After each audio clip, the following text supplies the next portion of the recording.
आणि स्वराज्य निर्माण करण्याची प्रेरणा देणाऱ्या त्या राजमाता राष्ट्रमाता माँसाहेब जिजाऊ, आपला भारत देश चालावा म्हणून भारताचे संविधान लिहिणारे डॉक्टर बाबासाहेब आंबेडकर या सर्व महामानवांना मी माऊली वेंद्रे प्रथमतः विनम्र अभिवादन करतो आणि मी माझ्या भाषणास सुरुवात करतो। बंदुकीच्या जोरावर आणि हंटरच्या धाकावर, बंदुकीच्या जोरावर आणि हंटरच्या धाकावर वाघाला माणूस म्हणून जगायला शिकवणारी मी अनेक बघितली, परंतु बंदुकीच्या धाकाशिवाय आणि हंटरच्या धाकाशिवाय माणसाला सुद्धा वाघ म्हणून जगायला शिकवणारा मी एकच वाघ बघितला। तो वाघ म्हणजे छत्रपती शिवाजी राजा। अहो ज्यावेळेस पन्हाळ्याला वेढा बसतो त्यावेळेस तिथे शिवा काशी देतो आणि राजांना म्हणतो, राजा राजा आपल्याला पन्हाळ्यातून बाहेर पडायचंय राजा, लाख मेले तरी चालतील पण लाखांचा पोशिंदा मात्र जगला पाहिजे राजा।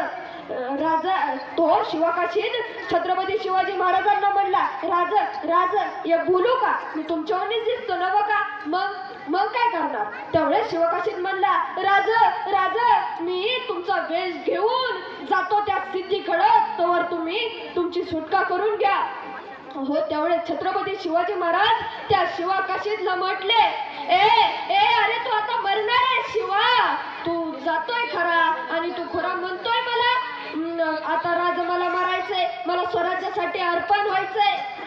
त्यावेळेस शिवाकाशीतने सुद्धा तसंच उत्तर दिलं, होय की राज मला मारायचंय, मला या स्वराज्यासाठी माझं बलिदान द्यायचंय राज।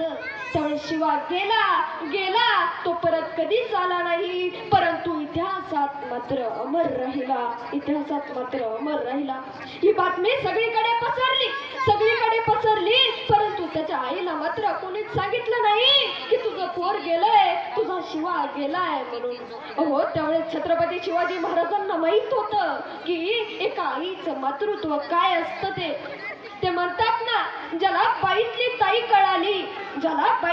कळाली तो मुक्ताईचा ज्ञाना झाला, ज्याला बाईतली मैत्रीण कळाली तो राधेचा श्याम झाला, ज्याला बाईतली पत्नी कळाली तो सीतेचा राम झाला, आणि ज्याला बाईतली आई कळाली तो जिजाऊचा शोभा झाला, तो जिजाऊचा शोभा झाला। त्यावेळेस त्या शिवाकाशीची आई रस्त्यावरती बसलेली होती, तिने छत्रपती शिवाजी महाराजांना येताना बघितलं, ती उठली, ती कावरी झाली, तिला खूप आनंद झाला। अरे त्यावेळेस ती शिवाकाशीच्या पत्नीला म्हणू लागली, आपल्या गरीबाच्या झोपडीत शिवाजी राजा येतोय, त्याचं तोंड गोड कर, त्याला गुळपाणी साखर थोडी दे। त्यावेळेस छत्रपती शिवाजी महाराज त्या शिवाकाशीच्या आईला म्हणाले, माते तुझा शिवा गेलाय माते, तू जरी माझं तोंड गोड केलं तरी मी बातमी कडू आणली। त्यावेळेस ती माता घुमसून रडायला लागली आणि त्यावेळेस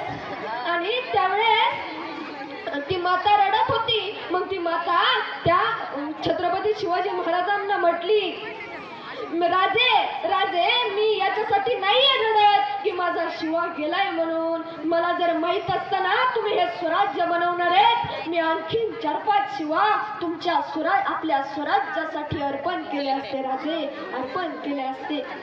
कोणाला म्हणायचं शिवा